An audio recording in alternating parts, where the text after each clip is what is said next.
And speaking of, you know, approaching matches and things, that was basically how I worked with Jordynne Grace as well. It's kind of very much speaks to my style. When her and I were putting that match together, we were like, okay, well, bit, this is what we're going to do because of this, this, and this. So, yeah, she was actually very easy to work with.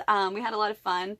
It's very interesting in that type of venue for WWR because, you know, the fans are up closer and stuff.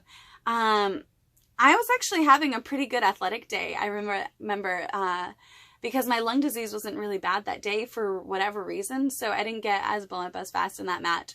And I remember people thinking like, whoa, when I was like picking up Jordynne Grace and doing some of my moves and stuff. I think it's funny because people like think I'm kind of not as much of a wrestler as I actually am and how much I actually love pro wrestling. So it kind of secretly always pops me when I'm in matches and people are like, oh, she can do that? And it's just like, duh. Of course I can. It's just whether or not, like, you know, it makes sense. You know, I'm not just gonna pull out all kinds of moves for no reason. You know, like, would it make sense for me to tombstone Awesome Kong? No!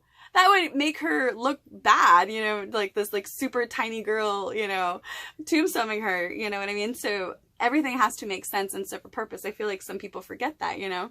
But yeah, like, having a tombstone as a finisher, people are always like, what? And I'm like, I'm a lot stronger than I look, guys. Like, what a rib. Joke's on you, right?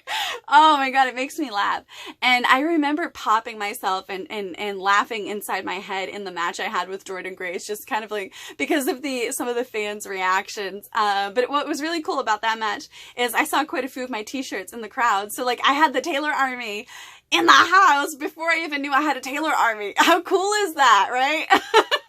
So yeah, in my head, I was like popping. I was like, oh man, there's my favorite shirt. So I like started like selling more towards that person to kind of, you know, like show